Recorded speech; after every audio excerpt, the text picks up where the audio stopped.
Cak lah. Murme aku juga. Ai lại. Murme aku juga. Oke ju. Rengot dai konane karone olah kejut ni. Tukran kapai karone kejut ni. Adoh nai jejak yang rendang.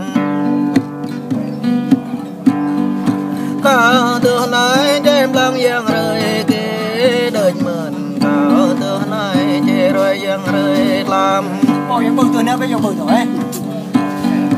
ở đã có mấy rơ đời mình về mình ở bao cao bao neo đời mình Yang bự. vậy là bé ta chưa đời mình cái dứt nào này cao mong karoni Mohon lah. Kepalam ni. Oke ju rengot dai konane karoni olah kejut ni. Oke ju ran dai kapai karoni olah kejut ni. Bữa đi xe là. Sa vượt nói ta tâm bầu lá về mình sa vượt nói ta mẹ có cái tông ăn Bọc ăn bữa hả? từ keng ta phải bớt cái nhàm rong cái chút là từ keng đây ta trên nước có nhàm đen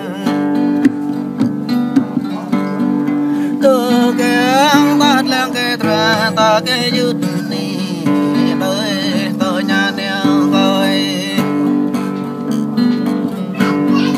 Oke ju rengot dai konane karoni olah kejut ni. Oke ju ran dai kapai karoni olah kejut ni. Ho krai karengot betau liang oke ju krai đời con keng bon tao ram đời tao ka bơ tao pi ke yu ang đây ke war mo ne ke yu ni ta pai ni war to nghe nam nghe ở me ta ke war lek chẳng ai lo me ka ke rơi me Đây còn quật rồi. Nếu mà xoài. Tôi chẳng ấy lỡ chơi lê cây rơi ném ở cây dụt rồi làm rơi chưa bé mơn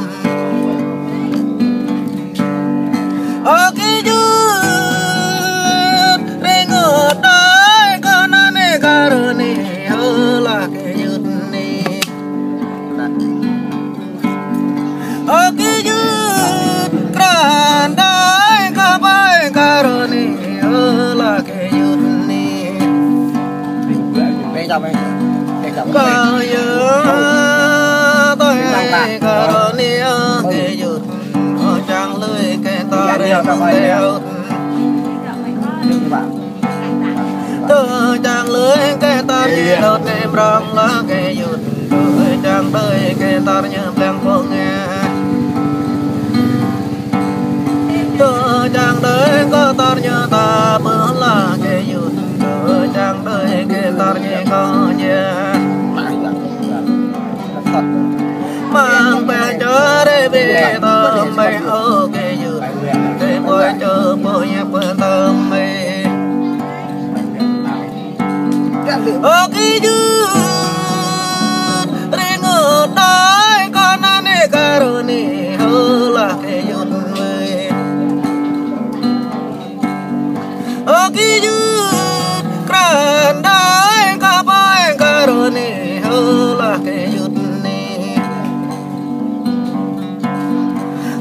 tai nam lưới karoni kejut ni nhỏ rồi nam bọt kejut na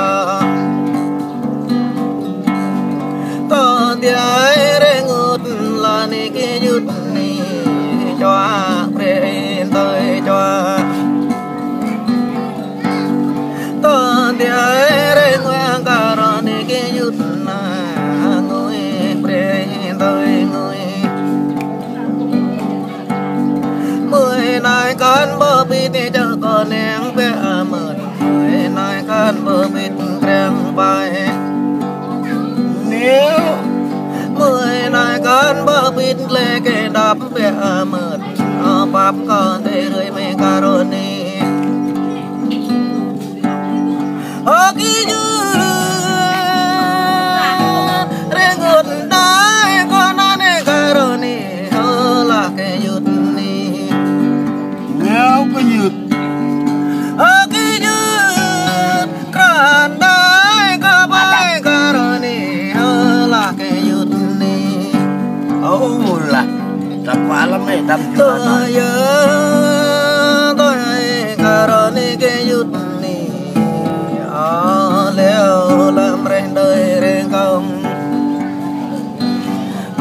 leo lên đường đời đã kê yut ni đời mười rèn ngọt bên tao leng là cái mười keng bờ tao rap kê yut đời mười cặp bờ tao pi tâm nhớ bên ta anh luôn